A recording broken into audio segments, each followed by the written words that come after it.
در روزهای تشغیل از جشن نوروز بین‌المللی در دهه دعبد جماعت دیوتی تیره نویا شمسین شوین با ابتکار مقامات اجرایی حکومت دولتی و جلب صاحبکار ستار شریف و پل پیاده‌گرد با درازی 5 متر ساخته به استفاده داده شد. اطلاع داده شد که ستار شریف و مبلغی برای ادای حج پسنداز کرده‌اش را در این کار خیر صرف نموده است. بعد ساختمان پل مذکور مشکلات ساکنان چند دهه جماعت مذکور در روا به مرکز نویا آسان گردید. اینچنین مکتبچگان می‌توانند به ماموریت در همه فصل سال با مؤسسه تعلیمی روند. در همین دهه با جلب صاحبکاران و ساکنان راههای مرکز دهه سنگفرش و چراغان کرده شدند.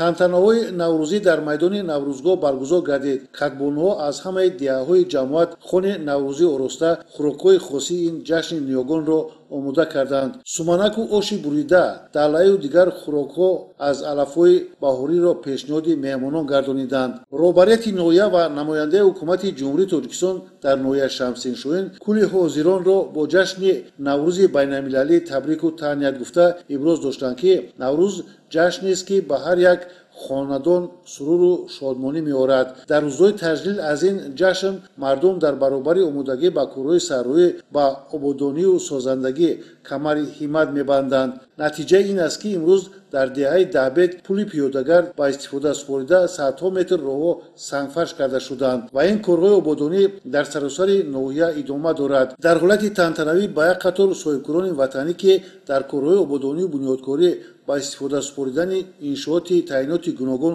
сам гузоштанд, сипоснома ва тӯҳфаҳои мақомоти иҷроии ҳукумати давлатии ноҳия супорида шуд. инчунин ғолибони озмунҳои даври вилоятӣ ва ҷумҳуриявӣ бо сипоснома ва тӯҳфаҳо қадрдонӣ гардиданд.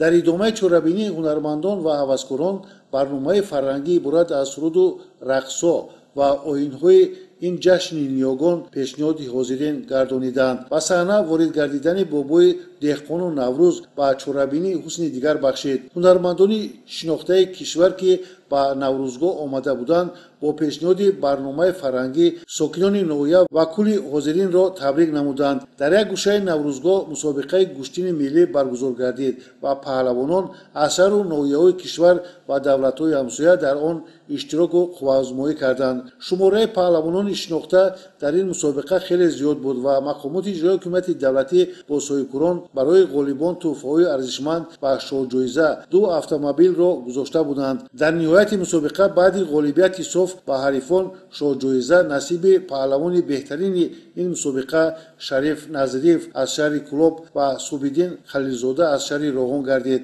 тантанаҳои наврӯзӣ дар дигар ҷамоатҳои диҳоти ноҳияи шамсин шоҳин идома доранд.